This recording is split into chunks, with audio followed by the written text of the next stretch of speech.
আসসালামু আলাইকুম রহমতুল্লাহ। সম্মানিত দর্শক, আজকে আমরা জানবো সূরাতুল ইখলাস তিনবার পরে হাতের আঙ্গুলের মধ্যে ফু দিলে কি হয়, কি লাভ হয়, এই বিষয়ে বিস্তারিতভাবে আলোচনা করবে এবং আপনাদেরকে সহজভাবে বুঝিয়ে দেওয়ার চেষ্টা করবে ইনশাআল্লাহ।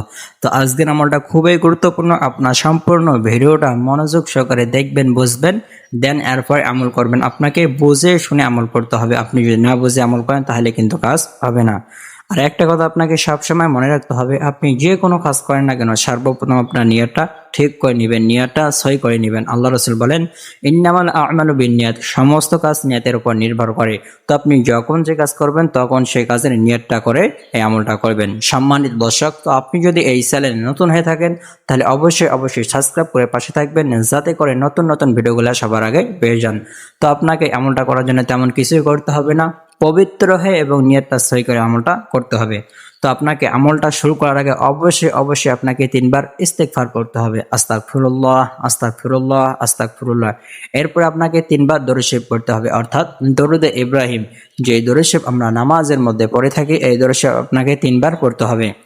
اللهم صل على محمد وعلى آل محمد كما صليت على إبراهيم وعلى آل إبراهيم إنك حميد مجيد اللهم بارك على محمد وعلى آل محمد كما باركت على إبراهيم وعلى آل إبراهيم إنك حميد مجيد اللهم بارك على محمد وعلى آل محمد كما باركت على إبراهيم وعلى آل إبراهيم إنك حميد مجيد।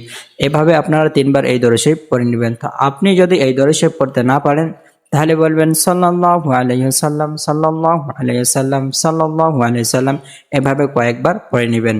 এরপরে আউযু বিল্লাহি এবং বিসমিল্লাহর সহিত সূরাতুল ইখলাস তিনবার পড়ে নেবেন। আউযু বিল্লাহি মিনাশ শাইতানির রাজিম, বিসমিল্লাহির রহমানির রহিম, কুল হুয়াল্লাহু আহাদ আল্লাহুস সামাদ লাম ইয়ালিদ ওয়া লাম ইউলাদ ওয়া লাম ইয়াকুল লাহু কুফুয়ান আহাদ। এভাবে পড়ে হাতের আঙ্গুলের মধ্যে ফু দিবেন। এভাবে তিনবার পরে হাতের আঙ্গুলের মধ্যে ফু দিবেন। এরপরে আবার তিনবার দরুদ শরীফ পড়বেন। পরে এভাবে আবার তিনবার দরুদ শরীফ পরে হাতের মধ্যে পুরা শরীর ম্যাসাজ করে নেবেন।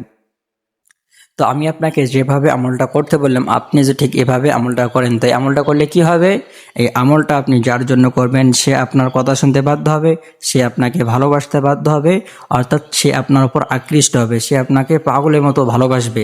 তো আপনি যদি আমলটা করতে চান তাহলে অবশ্যই আমাকে কমেন্ট করে জানাবেন। আমি আপনার জন্য বিশেষভাবে দোয়া করব, আল্লাহ রাব্বুল আলামিন যেন আপনার মনের সমস্ত প্রকার আশা পূরণ করে দেয়। তো আজকের ভিডিও এই পর্যন্ত। আপনারা সকলে ভালো থাকবেন, সুস্থ থাকবেন। দেখা হবে অন্য কোনো ভিডিওতে।